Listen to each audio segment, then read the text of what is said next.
बहुत से भक्तों की ये शंका होती है कि हमारे धर्मों में तो बलि प्रथा है, अगर हम बलि नहीं देंगे तो हमारे देवी देवता रुष्ट हो जाएंगे। हमारा धर्म तो बलि अलाउ करता है, मांसाहार अलाउ करता है।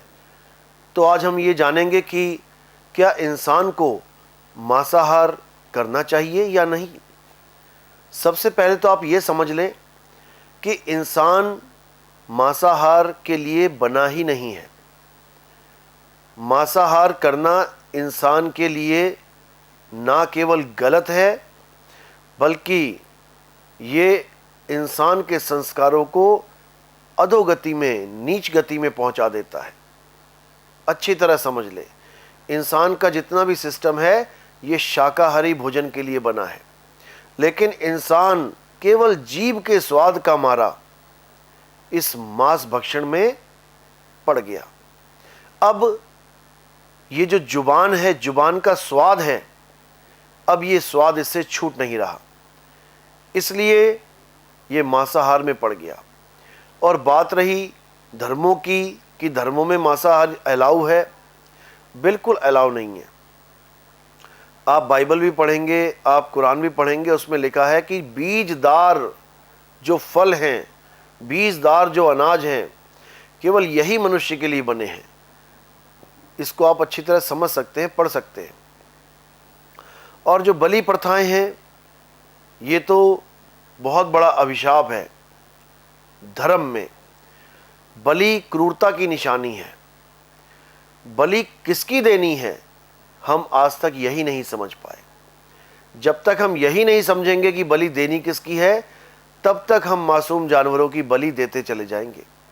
कोई कहता है काली माता बलि मांगती है, कोई कहता है काली माता को शराब चढ़ाई जाती है, वो पीते हैं। अगर काली माता को बलि ही पसंद है, बकरे खाना ही पसंद है, तो यकीन करो रातों रात सारी दुनिया के बकरे काली माता गायब कर दे, सारे बकरे उठा के ले जाए। आपको गुलाब जामुन बहुत पसंद है और फ्रिज में 8-10 गुलाब जामुन पड़ी हैं, तो आप ये नहीं सोचोगे कि मैं एक खा के निकल जाऊं। आपका पूरा प्लान होगा कि ये 8 की 8, 10 की 10 मैं रात भर में निपटा दूं, क्योंकि आपको पसंद है।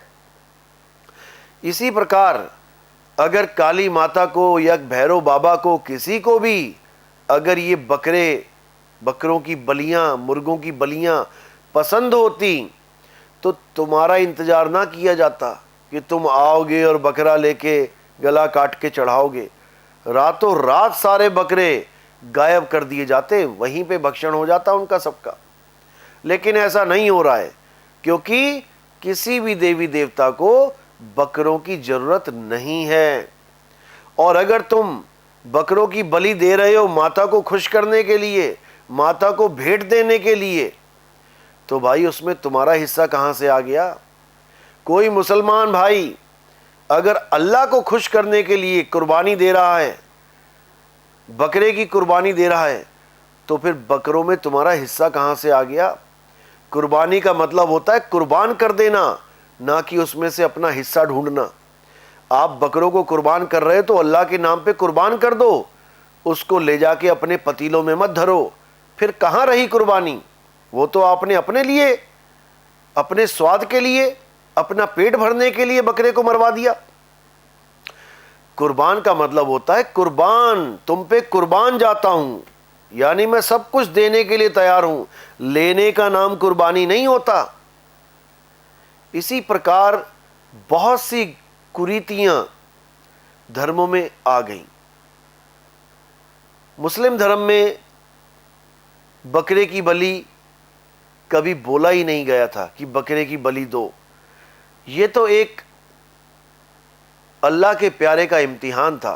अल्लाह ने कहा कि तू वो चीज कुर्बान कर मुझ पे जिसको तू सबसे ज्यादा प्यार करता है। अब उस आदमी ने अल्लाह के सामने नतमस्तक होके अपने सबसे प्यारे बेटे को कुर्बान करने के लिए उसकी गर्दन काट दी थी। वो अल्लाह से झूठ नहीं बोल रहा था कि मेरा बेटा मुझे सबसे प्यारा है। ये बिल्कुल सत्य था, क्योंकि अल्लाह ने फरमाया था जो सबसे प्रिय है, जो तेरा सबसे प्यारा है, उसको कुर्बान कर। और मेरे मुसलमान भाई क्या कर रहे हैं? क्या उनको बकरा ही सबसे प्यारा है? एक बार दिल पे हाथ रख के बोले कि अल्लाह मुझे बकरे से प्यारा कुछ नहीं है, मैं ये तुम पे कुर्बान देता हूं। दिल पे हाथ रख के नहीं बोल पाएंगे, क्योंकि बकरा किसी का प्यारा है ही नहीं। क्या है प्यारे? मां बाप, भाई बहन, बेटा बेटी, ये हैं प्यारे। उसने तो अपने बेटे को कुर्बान कर दिया, लेकिन अल्लाह रहमत वाला है, उसने रहम किया और बेटे की जगह बकरा आ गया। ये तो अल्लाह की देन है, अल्लाह की लीला है। लेकिन तुम तो सीधे बकरा ही काट रहे हो, ये बोल के कि कुर्बानी दे रहे हैं। अरे जो सबसे चीज प्यारी है तुम्हें, उसको कुर्बान करके दिखाओ अल्लाह के सामने, अल्लाह तब खुश होगा। ये बकरे काटने से अल्लाह खुश नहीं होता। और ईसाइयों को देखो, कहते हैं ईसा मसीह ने मांस खाया इसलिए हम मांस खाते हैं।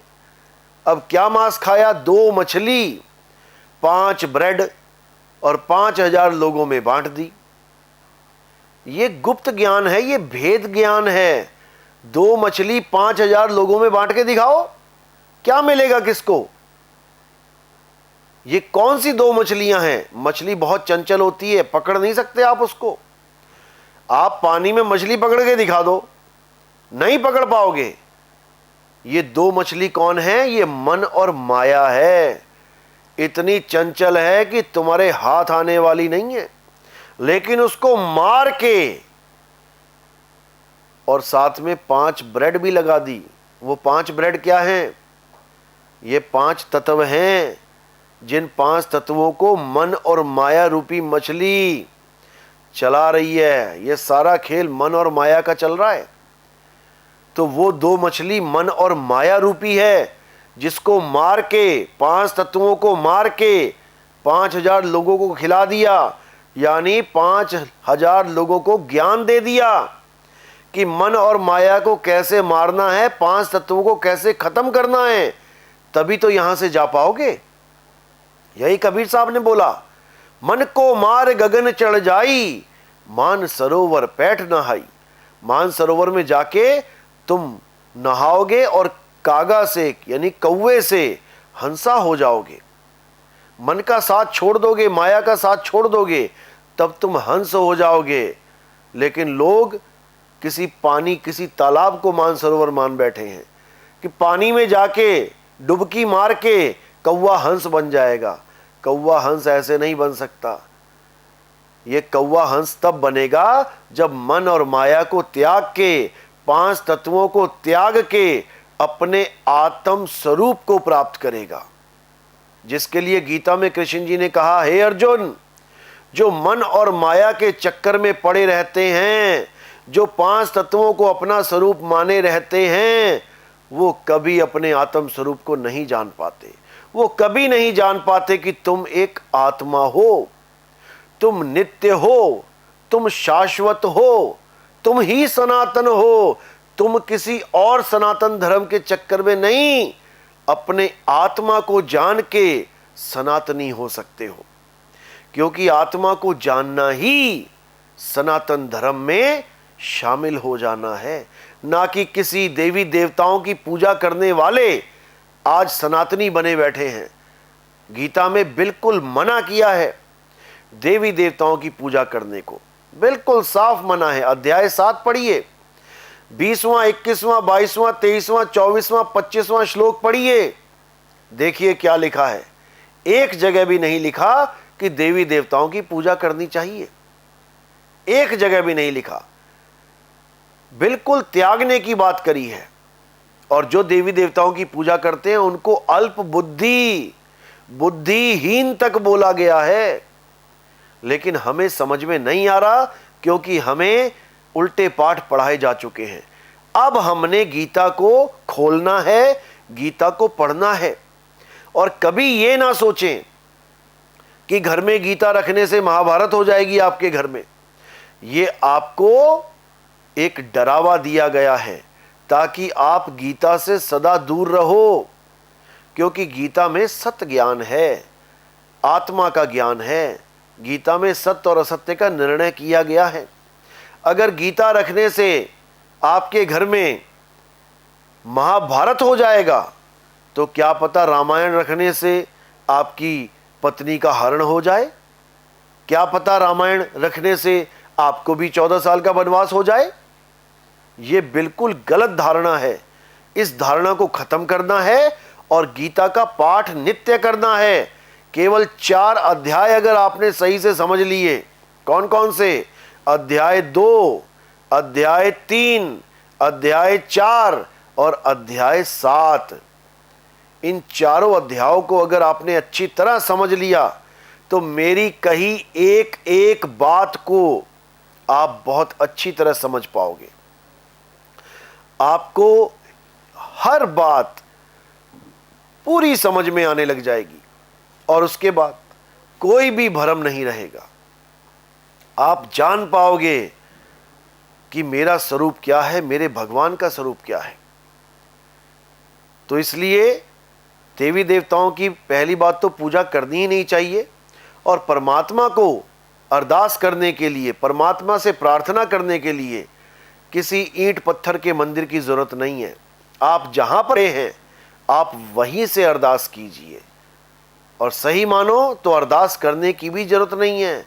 परमात्मा को कोई बच्चा मत समझो कि तुम बताओगे तो वो जानेगा। वो सब जानता है, वो सब जानता है, विश्वास करो।